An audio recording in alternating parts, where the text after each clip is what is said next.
know when you meet someone and they swear that all of their exes were psychos, and then you slowly realize that, oh, wait, I'm talking to the person who was the problem in the relationship? Unrelatedly, the Young Turks. Are you guys laughing right now? Are you amused by that joke? That was a joke delivered by the allegedly professional comedian Francesca Fiorentini, who's a comedian that sometimes does politics because, you know, her real passion is comedy. And right there, that's what she decided to go with in this particular video. Greetings and salutations, everyone. My name is Sean, and today we're going to talk about Francesca Fiorentini releasing a video about her victimization, about how it was oh so devastating for Cenk Uygur and the Young Turks to part ways with her, and how, if you really think about it, even though she was asking to get fired for the sole purpose of jumping off of TYT in order to make them look bad so she could prop herself up, she's the real victim in this. She's the one who really suffered at the hands of her employer of 10 years because, oh my god, I don't know if you guys are aware of this, I don't know if you guys know this,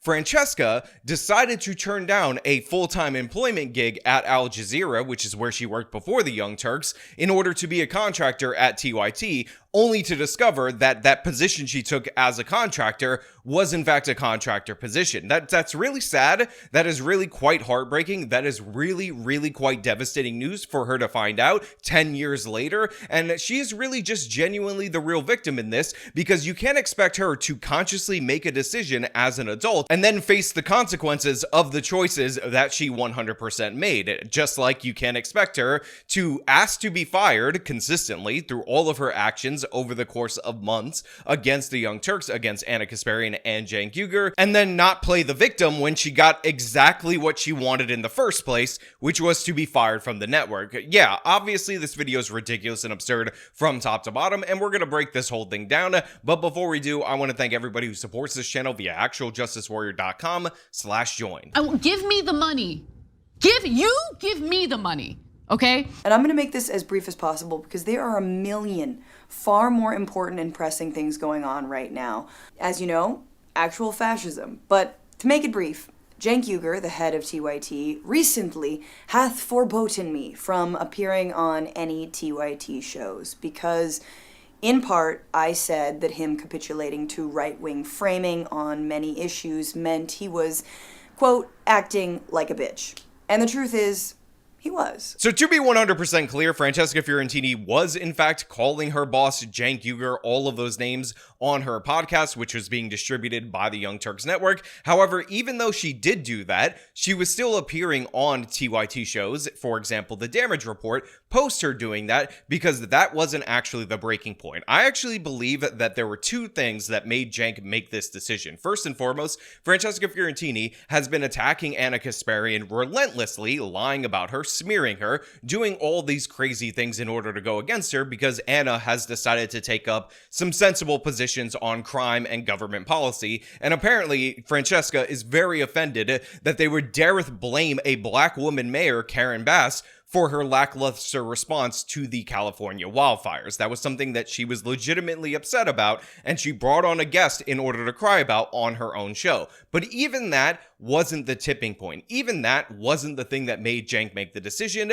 It was the fact that she had asked for her podcast to no longer be distributed by the Young Turks because the Young Turks was an evil, horrible, terrible, immoral company, and Cenk decided, well, if you're going to pull your stuff off of our network and say we're too immoral to distribute you, then I guess we should be too immoral to pay you anymore, so you're fired. Recently, Francesca Fiorentini asked us at TYT to take her podcast, Habituation Room, off the network, and we happily agreed to that. And today, I'm going a little further, and I'm going to take Francesca off the network entirely. So you won't see her on any of the TYT shows going forward. And now Francesca's the victim, even though she 100% was setting this up in the first place. And I'll explain that a little bit later. But first, some backstory. So I have been a contractor at TYT for 10 years now, appearing on all of the shows as a fill-in host, as a guest host during election coverage,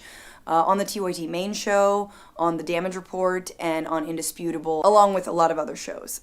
I have always hopped on at the last minute, always helped out in a pinch. I guest host last minute, and yes, I was paid. And if you're watching this and you are a TYT contributor and you are not getting paid, stop going on TYT until you do. I've never been a full-time employee, never got healthcare, never got maternity leave when I had my child. But back in 2018, I was hired for a 6-month contract to pilot a show for $3,000 a month. Then, however, their funding bottomed out and I was let go. And they broke their contract. My reps at the time thought I should sue to get the full 6 months of payment and work that I was owed, but I didn't, because I told them that TYT was good people and I wanted to maintain my relationship. So right here you have Francesca Fiorentini saying that she was a contractor the whole time on the Young Turks. For 10 years, she worked as a contractor. I mean, there was a brief period of time where she worked as an employee. They offered her a 6-month employment contract. However, when the money dried up, they ended up having to terminate that contract. And even though she was advised to sue the Young Turks, sue their stupid faces, she decided not to because she's such a good person and she thought the Young Turks such a great group of people and she didn't want to hurt them or negatively impact them. Again, what a great story, Francesca, about how you're the hero, how you're not interested in money and all of that. But the thing is, you're still complaining about being a contractor. And again, being a contractor can be a really crap position. A lot of people feel like they can only get work as a contractor, so they feel stuck and then they don't have benefits, days off, and all that other stuff. And to be clear, if you're in that position as a regular ordinary worker, I do feel bad for you to a certain extent. That being said, Francesca Fiorentini on her own show says that she turned down full-time employment at Al Jazeera, which is where she used to work before being a contractor at the Young Turks, and she did so she could do gigs, like, by the way, work at the Young Turks. You have had sometimes bad luck, like with AJ Plus and stuff. I mean, it's No, just, I really didn't actually. I just am allergic to money, Emma. Just don't worry about it. I No, left I'm AJ just trying Plus. to say AJ is Plus you're so offered me. deserving, and it's AJ just, Plus it's- offered me in 2018 when they were moving to DC a very handsome salary that I turned down because I had been there for, at that point, 4 years and I wanted to move on and, I wanted to move to LA. So that's what happened to me. And I moved to LA not for TYT. I moved to LA to actually pitch more shows, do more comedy, meet more people, get managers and agents and whatnot. And I did. So that is, I've had a lot of luck and I've also turned a lot of down. So I just want to name that. So to be clear, we have a woman who turned down full-time employment with benefits and a higher salary in order to be a contractor, now complaining that she doesn't have the benefits because she's a contractor and she doesn't have the same salary that Al Jazeera would have paid her that she turned down in order to be a contractor. So again, Francesca not holding herself accountable for her own decisions. She's not acting as an active agent in her life. And this is something that you see time and time again throughout the course of the language that she uses. So of course, she immediately pivots to Ana Kasparian, the great Satan in her mind, the true evil one, because Ana dareth question the left-wing orthodoxy, and she knows that in part, her nasty, disgusting smears on Ana are probably what motivated Cenk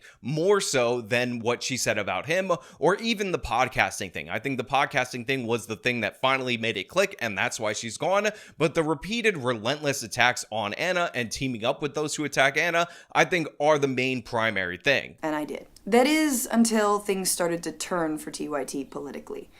And this started happening around the pandemic. Around the pandemic, Ana Kasparian seemed to become focused on the issue of homelessness, especially in a city that I used to call home, which is San Francisco. She had an objectively scary experience with an unhoused person, and in fact, I went back to see when she told her audience about this. You gotta love the vague language and the disassociative language right there that she's using in order to describe what happened to Ana. She had an objectively scary experience with an unhoused individual, which, could lead you to believe that maybe, just maybe, Ana stumbled into a haunted house and they were both scared by the skeleton that fell from the ceiling, and it was just such an objectively scary moment for them, but they got along, they shook hands, and they had a wonderful time. Again, I just described to you an objectively scary experience with an unhoused person, when in reality, what actually happened is that Ana was sexually assaulted by a homeless person who was with another person. They were likely on drugs or mentally ill, and yes, they are agents in their own lives, and by the way, they are likely responsible for their own homeless status, make no mistake about it. So yeah, Francesca, nice little downplay right there, nice little weaseling out, but the point that she's trying to get to is even dumber. And I do remember the day that Ana told the story on air. In fact, I was also on after she told that story, but I didn't hear it at the time. It was within an interview that she was doing with an author by the name of Michael Schellenberger, who had written the book San Francisco: Why Progressives Are Ruining Cities. Instead of focusing on housing market prices, on how homelessness often leads to things like addiction and mental illness, Schellenberger focuses on Democrats who thinks go too easy on the unhoused.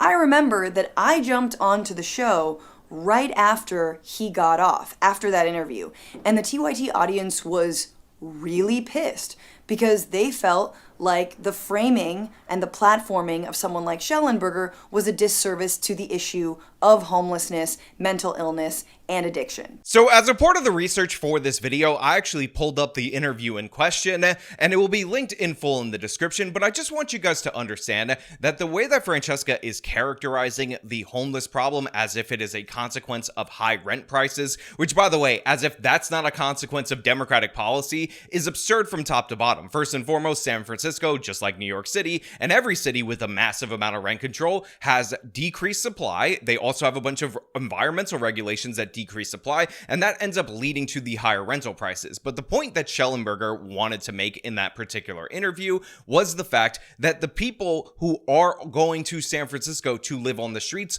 are doing so because they are being supported and enabled by the government over there. In addition to that, Francesca has an insanely stupid position that people become homeless because of high rent prices, because of the landlords and the capitalists, and then they end up on the streets and suddenly they're schizophrenic. Suddenly they're addicted to drugs. When in reality, the overwhelming majority of times, the opposite way is true. They're a drug addict, they lose control over their habit, that's how they end up on the streets, and then they're enabled by the city of San Francisco. Or they have a mental illness that ends up getting worse over time, which happens to many mentally ill people. They can no longer function in society, and guess what? Then they end up on the streets in places like San Francisco, or by the way, places anywhere. So the idea that the homelessness, the high rent price, the capitalism, which is what this ultimately ends up rooting in, ends up causing the mental illness and the drug addiction is an idea and a concept so stupid, so unbelievably devoid of all reason. Of course it came out of this woman's mouth. And by the way, Schellenberger and Kasparian, they did not rag on the homeless throughout the course of that interview. I also support more housing. In fact, I wrote a column in 2019 calling for more housing, an emergency declaration by the governor of California for more housing. But as soon as I did, I had a number of people email me and say, hey, you can't just describe the people living in open drug scenes, what we call homeless encampments on Skid Row in LA or the Tenderloin in San Francisco, as simply not being able to afford the rent. This is a problem that's driven by drug addiction and untreated mental illness. I interviewed one of the major homeless service providers in Los Angeles, what percentage of people he thought living on the streets were suffering from substance use disorder, which is what we call addiction these days. And he said 100%. And I thought that sounded crazy high. So I thought maybe he was conservative. So I interviewed a very progressive woman who became a character, a real person, Susan Partovi, harm reduction advocate, works with people on the streets. And I asked her and she said 100%. She said people don't come to live here if they can't afford the rent. People come here for the open drug scene, which is people living in the open air drug market. So there's definitely a housing part of this, but I think we're doing a disservice to people suffering late stage addiction and untreated mental illness to suggest that they're on the street because they couldn't afford the rent. People who can't afford the rent, as you know, millions of people can't afford the rent in California and have moved out of state or moved into a lower rent apartment or moved in with friends and family. The folks that end up on the street overwhelmingly are people who, because of their addiction and untreated mental illness, ended up on the street. Again, watch it for yourself. I implore you. It will be linked in the description of this video, because what you'll end up discovering if you actually go to the interview yourself is that Schellenberger and Kasparian are offering different progressive solutions to the homelessness issue, and they're replacing the idea of housing first with shelter first. And one of the reasons why is practicality, because Schellenberger and Kasparian both point out that it takes forever to build out these apartments in places like California. So if you can get these people sheltered maybe treat their addictions, maybe see if they have serious mental illnesses and work on that. That should be better. And by the way, what you should use as a stepping stone in order to try to get them into some kind of subsidized apartment. So these people were not going after the poor or the homeless or anything of the sort. But the fact that Schellenberger and Kasparian said that the current idea of, oh, we'll just build housing or whatever, and we'll leave them and enable them and give them needles, that's what's pissing off Francesca Fiorentini. Everybody wants to see a treatment first approach, but we're now seeing a very significant shift from a housing first approach, which is the idea that we're going to just provide apartment units for everybody who wants one at a cost of around $750,000 to $1 million per unit to people in the most expensive housing real estate areas of the United States. We're moving from that, which is obviously unrealistic. I think that's been shown by the reality on the ground, to a shelter first approach. I think most of us who are on the left or even the center left, I think believe that people do have a right to shelter. It's immoral to let people sleep on the street. But that doesn't mean that we can provide everybody with their own apartment in Venice Beach or Beverly Hills or downtown LA. There are limits to that. It creates perverse incentives. You don't have to be a dogmatic, conservative, free market libertarian to know that that's just not going to work. The cost is just too high. California is lucky to be the 5th largest economy in the world. We have a $30 billion budget surplus. We could have, Anna, the same high quality psychiatric and addiction care that Amsterdam, the Netherlands has, and which I use as the case study for San Francisco.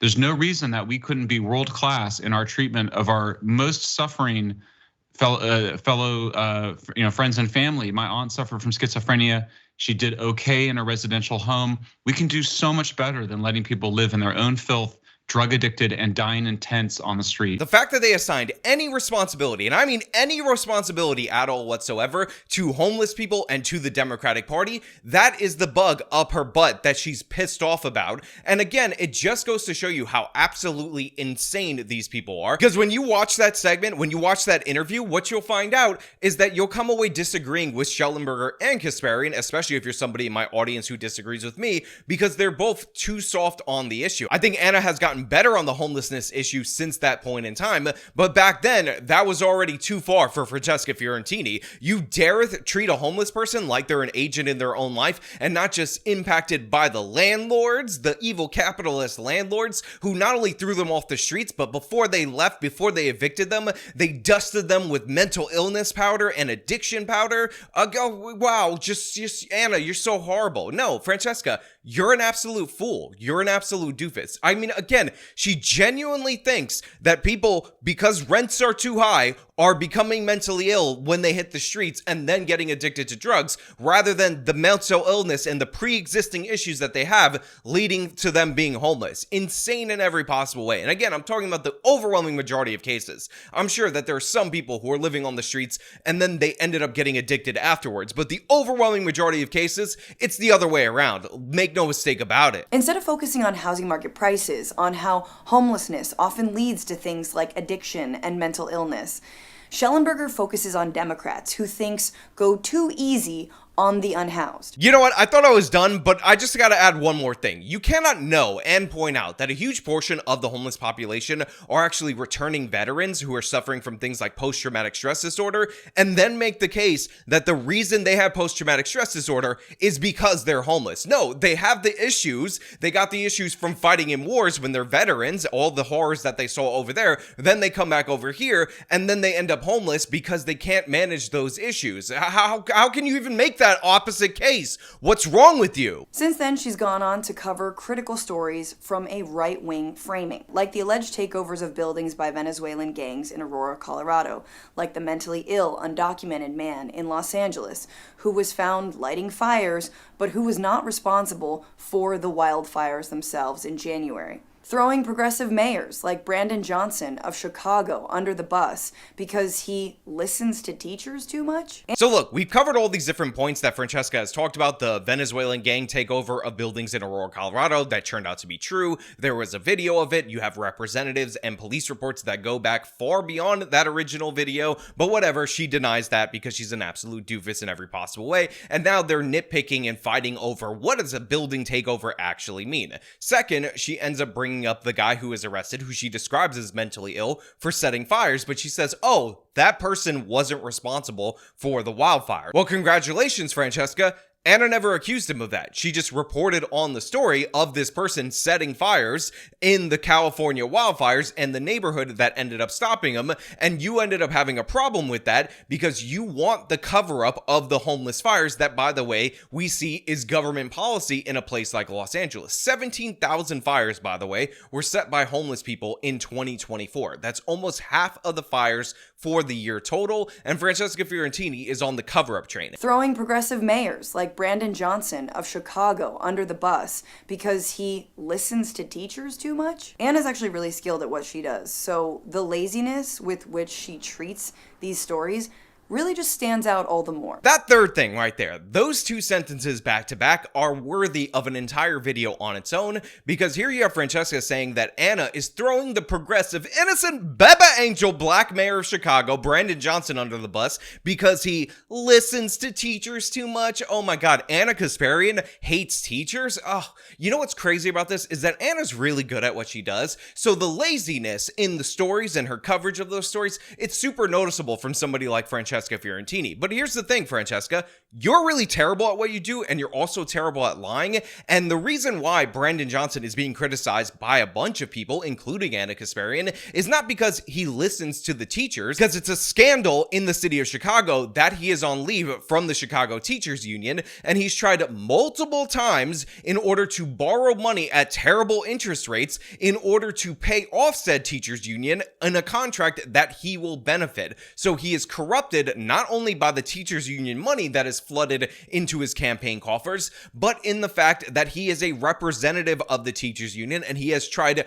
multiple different times. He's fired an entire school board. He's tried to oust the CEO of Chicago Public Education in order to get a crammed down high interest loan in order to pay off the Chicago teachers. So the issue right there is corruption, a conflict of interest. That's what's being covered. That's what's being highlighted. Not that he listens too hard to the teachers in the city of Chicago, but of course, Francesca Fiorentini is a lazy liar in addition to everything else, and she can never frame any argument from the other side accurately because she's a propagandist. That's a perfect example of what we're talking about. Then in 2019, we went out to lunch in Los Angeles at an awesome spot that she knew of. And Ana confided to me that she was frustrated about leadership at TYT.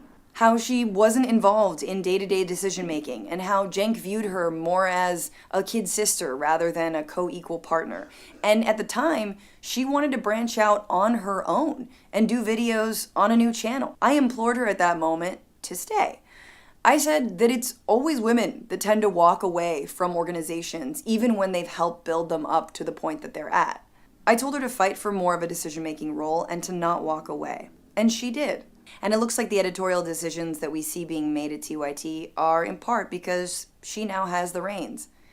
In a way, I'm proud of her, even if I don't like the coverage. Now, Francesca also says, oh my God, she basically saved and kind of made Ana Kasparian's career in another story. Again, a very opportunistic framing by Francesca of her as this innocent little baby angel who's just a progressive person, a girl's girl, cares so hard about women's. But Ana and Cenk, oh my God, they're so bad. They're capitulating to right-wing framing. I mean, Ana is actually talking about how Brandon Johnson, the mayor of the city of Chicago, is overwhelmingly funded by the teachers union in the city of Chicago, is actually a member on leave of the teachers union in the city of Chicago, and how he's corruptly trying to borrow money at terrible interest rates in order to pay off said union, to which he will financially benefit from that when he stops being the mayor of the city of Chicago. What a horrible person. What a terrible lady. Ana actually believes that maybe you should deal with the mental illness and the addiction that homeless people have on the streets of places like San Francisco, somewhere that's near and dear to Francesca's heart. She loves San Francisco. She loves the needles and crap all over that particular city. And just, you know, golly gee, Ana's such a bad lady. Francesca's so good. She was like, oh God, I listened and I believed her and I encouraged her. And now Ana is where she is today because of who? Because of Francesca Fiorentini. Oh, I'm not backstabbing her. I'm not publicly attacking Ana, lying about her in this particular video in order to prop up the next thing I'm launching. No. You don't don't understand. I was the bestest friend to Ana. I was the bestest friend to Cenk. I was basically like the best person ever at TYT. You know, their worst and one of their dumbest contributors that they've ever had, but such a good person. In 2022, I think, we went out to lunch and he asked me if I wanted to work with TYT full-time. And it gave me pause. Look, I work with a number of outlets. I am a stand-up comedian.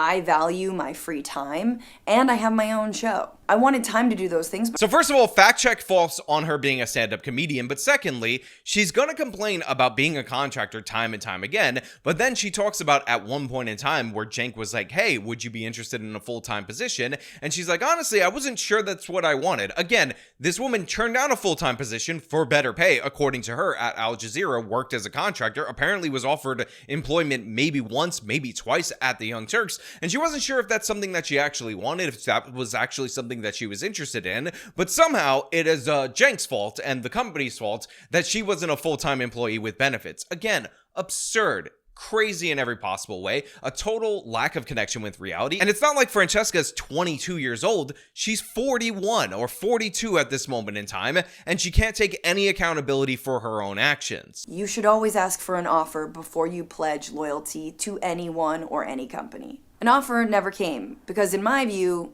loyalty wasn't a given. All this to say, I'm not sad to leave TYT behind, especially now, with of course, the exception of the damage report with John Idarola, who I care about and I think is so talented. But we live in a time of right-wing monsters, authoritarians, and yes, fascists. And anyone capitulating to their framework about human rights, about policing, around militarism, is not serious about liberation or democracy. Please, never watch anyone who can't admit when they're wrong. So a couple of things. First and foremost, Francesca is telling you not to watch her because she is incapable of taking accountability for her own life, of admitting that she's wrong. Again, unless it's to an even further left, dumb or progressive. But I do want to point out the discontinuity that we just saw there, because over the course of a sentence, her hairstyle ended up changing 3 different times. And again, this is because this is very staged. She likely didn't like her take. She didn't feel like she was given the victimhood narrative enough at that moment in time.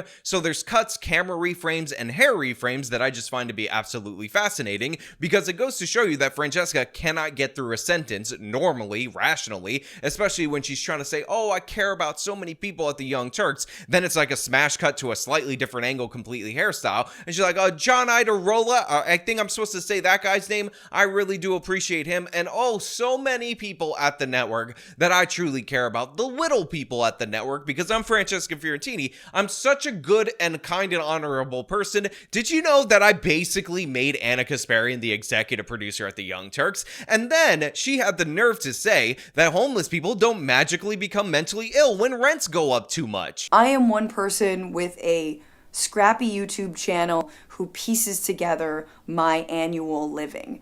I have a fraction of the following of TYT, which is a $1 million media company. The idea that they choose to focus on me or other leftist creators in their field is honestly really disheartening and very revealing. So this is the weaselly tactics that the left often always deploys, and it gets deployed against the Young Turks time and time again, which is, oh my god, I was attacking them repeatedly. I attacked Ana, I went super personal, super low, super nasty. I ended up using her own experience, which now I'm describing as, you know, akin to going to an amusement park and going into a haunted house with a homeless person. Objectively scary experience with an unhoused person. Was he the attacker or not? Oh, I can't assign any accountability to the criminal that attacked her. I mean, it was a sexual assault, but I don't care because homeless takes precedent over friend and female in this particular instance. But oh my god, I'm just a scrappy little up-and-coming YouTuber. I'm just working on my own, and oh my god, they attacked me. And it's very revealing that they would use their platform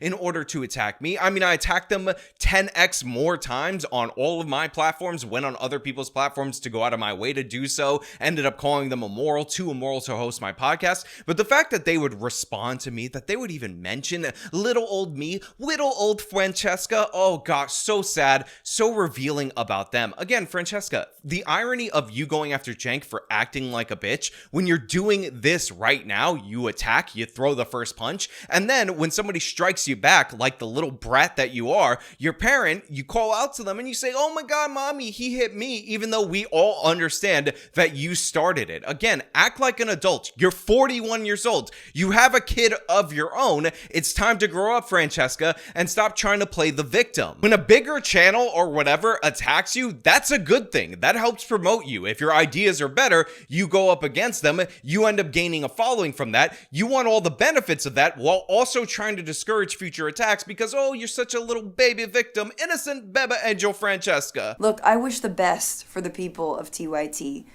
but as for the main hosts, I kind of just wish them peace.